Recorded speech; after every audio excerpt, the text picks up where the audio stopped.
उनके बेटे को टिकट मिलेगी, क्या लगता है आपको? मेरे पास में हरियाणा की चीफ एडवाइजर हरियाणा कामगार संघ की जिम्मेदारी है। मैं मजदूरों के भरोसे के ऊपर, मजदूरों की आवाज के ऊपर, और मैं पुराना भारतीय जनता पार्टी सन 1987 से लेकर आज तक मैंने कोई पार्टी नहीं बदली।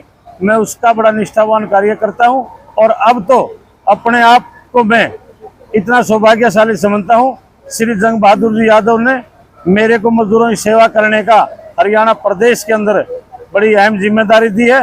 जो मजदूरों से मेरे को प्यार मिला हुआ है, उस प्यार के भरोसे पर, उस प्यार के बलबूते पर जंग बहादुर जी के आशीर्वाद के साथ मैं भारतीय जनता पार्टी का निष्ठावान कार्य करता हूं, जो 87 से लेकर आज तक सेवा करता रहा हूं।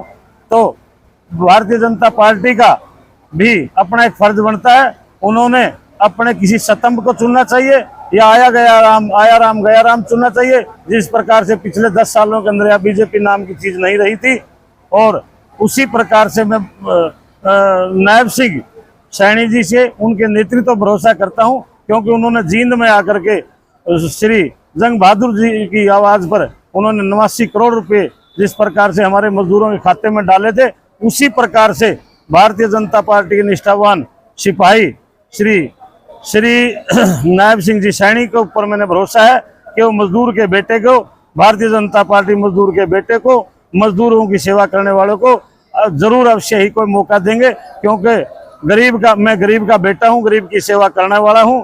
भारतीय जनता पार्टी गरीब अमीर को देखने वाली पार्टी नहीं है, इसलिए हमें विश्वास है वो अवश्य ही। हमारे पास में मुद्दा आया है, पहले तो आपके पास में गरीबों की समस्याएं हैं, और उसके बाद में हम बिल्कुल साफ सुथरी और लोगों के बीच में लोगों के पसंद आने वाले, लोगों की भलाई का जो काम है, हम उन्हीं मुद्दों के ऊपर काम करेंगे। शिक्षा के बारे में क्या कहना? शिक्षा के बारे में मैं ये कहना चाहता हूं कि जितनी मेरी खुद की कमाई होगी, खुद की कमाई आज भी है, उसका 10% रख के मैं गरीब बच्चों पर आज भी लगाता हूं। मैं खुद भी गरीब हूं।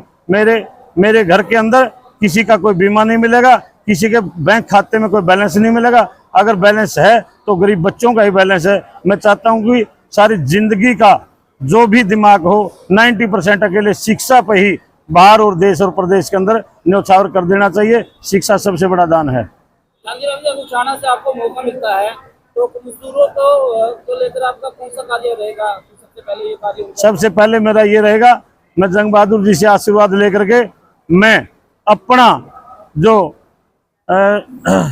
चंडीगढ़ के अंदर जो दायित्व होता है उसको निभा करके बाकी मैं सारे मजदूरों के घर जा करके वहाँ उनके साथ मिलके खाना खा करके उनकी समस्याएं सुनूं, और उनके बीच में समस्याएं सुन के जंग बहादुर जी के माध्यम से मैं सरकार को भेजूं और मजदूरों की समस्याओं का समाधान कराऊं।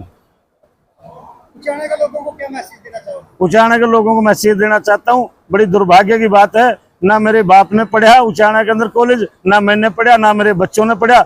मैं देख रहा हूँ कि इसी प्रकार से इन लोगों की इंतजार करते रहेंगे तो मेरे पोते भी नहीं पढ़ पाएंगे।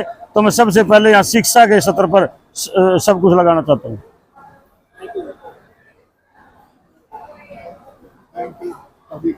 धन्यवाद।